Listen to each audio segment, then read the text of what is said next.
Yeah, first time on here. Great. Well, Finally, welcome to man. the show. Finally. Welcome to the show. Your first time. We've got Timothy's first time over here. So it's everyone's first time. Yeah. Yeah. Okay. I was on Sky Sports yesterday actually, talking about this match with Jay Bofford, and I was basically saying how it's a bit of like Schrodinger's cat. I would say I would probably say Schrodinger's Spurs, because in a way we're looking at Spurs thinking we're playing really abject football. We're not playing great football in a minute. And we've got a manager where most people are not really on his side.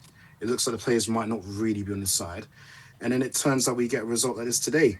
Overall, I think people could probably come away with this with mixed feelings. I definitely came with mixed feelings, feeling as though it is a 0.1, but also at what cost? Because people might say, well, Arsenal might now go on and win the league now because it's creating more of a distance between themselves and Man City and Aston Villa. I look at it as a thing of we need to look at ourselves first and foremost, think about how we can start to get a run of games together and hopefully ensure that we get some kind of safety between us and the rest of the bottom fodder in the league.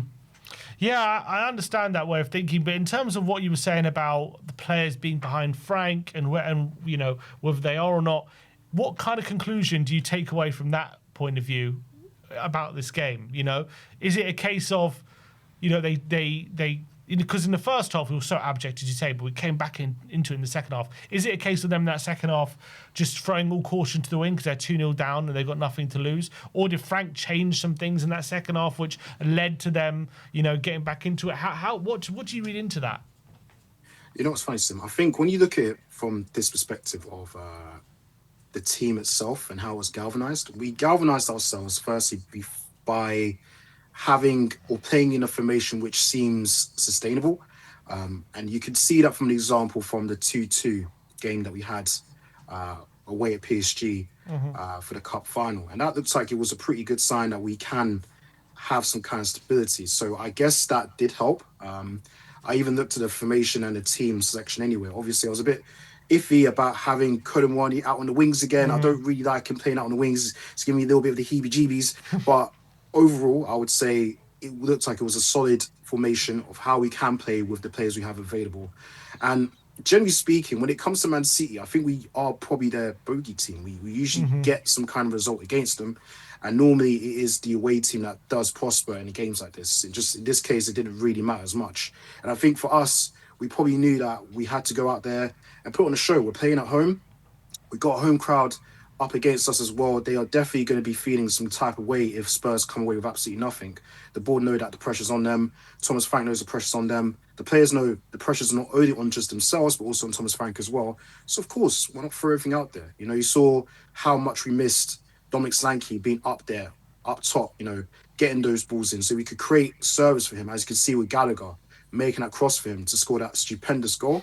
That's something we need to be seeing more of. We need to be seeing more creativity. We're seeing Xavi become more confident as the game grows on. He's becoming more confident in his role now as a 10.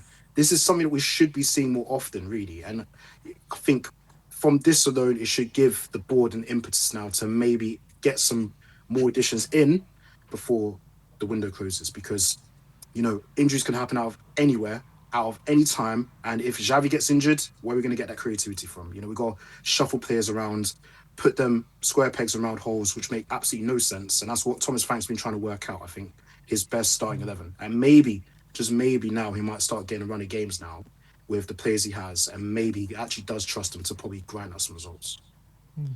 But let's say, like you said, you want us to sign a player, let's say tomorrow, for instance. What position is a priority now with our injuries? What would you want? Well, I think the first one that is really important to me is typically a striker/winger. Now, I know Tel and Odobert have been coming in, and I think Tel of recent actually has been showing some great performances lately.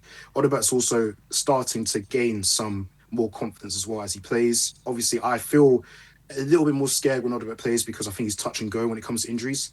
But that is definitely a key marker when it comes to looking for a solid player that could play not as a striker, but on the wings. And that one, in my opinion, should have been Adam Lookman. Lookman would have been an amazing, amazing signing for us, an amazing acquisition. He could play on the wings, he could play in attacking midfield, and he could also play as a striker. That guy could play literally anywhere. And the fact that we completely missed out on him as a target baffles me. It really does baffle me. And then I think afterwards has to come as a right back because we saw Porro getting injured. We're obviously putting Archie Gray out there as to just play there for a shift maker, but it just doesn't make sense. He's not really a right back or a right wing back for that regard. So we do need to go out there in the market, get someone that could cover him because when Jed gets injured, when Porro gets injured, we need to at least have a understudy that could be there just in case that could fit in maybe both left back and right back roles, or even centre back if needed. Yeah, it's insane. Going into the window, we were like priority definitely a left back, and now we've lost both our right backs. So okay, we need a right back, and then going into the window is like priority definitely a left winger, and then we've lost Kudus and Johnson, and it's like okay, now we need a right winger, and it's like our priorities are just constantly changing, aren't they? It's just a crazy situation. But when you talk about Frank, where are you on like him, the job he's doing, whether he should be the Tottenham manager, and has today changed anything in your thinking, if it has? I think partly has. So in this regard, I would say Thomas Frank has shown me that he is probably not up to the level that we would want in a manager. And I think maybe in the next couple of games, it might demonstrate as to why we can't fully trust him. Could that also be why the board might have some question marks when it comes to giving him the funds required to build up the squad he wants? Right now, I don't really think he has a clear vision in mind of what he's looking to build, what he's looking to do with the players that he already has. I think he's just trying to survive. And when you're running with survival instincts, so will the players. They will just run off basically on I'll probably say intuition. Maybe sometimes they might just do things themselves, really. I feel like in some games that we played so far, the players would take it upon themselves to do things without taking those instructions from Thomas Frank.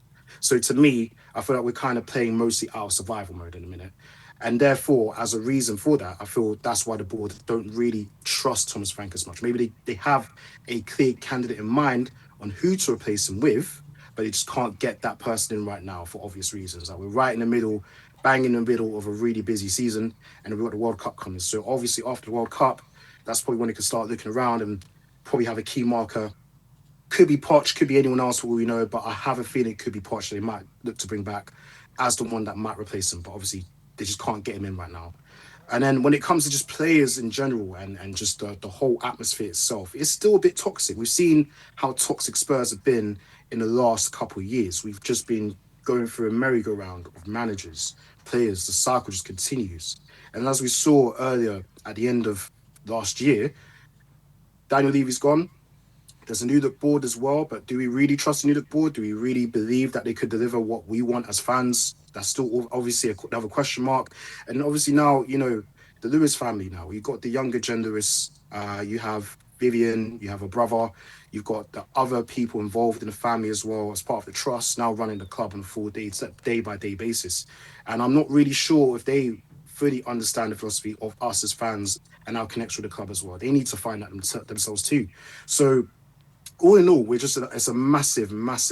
It's a cluster mess of just of things that have happened and transitioned over time, but they have not completed a transition. We've gone through managers, different types of philosophies, but it just didn't make sense to what the board wanted because they were getting in players that would fit a manager at a certain point in time. And then as that manager gets sacked and someone comes in to replace them, those players are now surplus requirements for their needs. And that is the problem that we're in. We're just having to deal with so many things, just layered on things, which just make absolutely no sense when it comes to whoever decides to take on the mantelpiece. That's it, Jimmy. That's what I think. So, in terms of how do we move on from that? Then is it just about a case of time to clear everything out and a clear vision and a clear plan? Is it about we had protests today or supposed planned protests today against Enoch, which wasn't very successful from what I hear? So is it about putting pressure on the board to get out, or is it about making sure they have a clear vision and plan? Is it just about trusting them with the time that they're saying they're changing and they're saying there's new heads of departments and they're going to act in a different way to how it was when Levy was here? Like, how, in your mind, what do you think the way forward is? It's actually a funny one. I think when it comes to us as fans especially, and I think time is a big thing, right? And I think as fans we've endured enough time. Yourself, Sim, you probably have seen it over the years. Absolutely. I've seen it over the years as well. I think we could all concur that we've seen Spurs through the highs and the very, very lows, right? And it's time now that we've built a very big stadium. It's now a juggernaut. It's creating so much revenue for us. We've got opportunities now where we could build on the success that we have achieved last season through winning the Europa League. On top of that, we've had many great players come and go. We should be, by definition, a big club, but we're not behaving like one. And I'm still trying to work out as to why, after all these years of supporting Spurs and going through so much pain and anguish, that we still can't figure out whether we are still up there with the elites, or if we're trying to get up there with the elites, or if we're just trying to masquerade the whole thing and just pretend as if we are. And fans can only be patient for so long until they feel that enough is enough. And obviously, we could see that with the board being here for 25 years plus, quarter of a century, they haven't really had much to show in that space of time apart from 2 trophies. And that's the one in 2008 and the one last year. So therefore, the gap is massive. And if the way we're playing it right now is determining how we're going to see the future unfold, then the prognosis is not healthy. That means that things are going to be very bleak for us in the long term.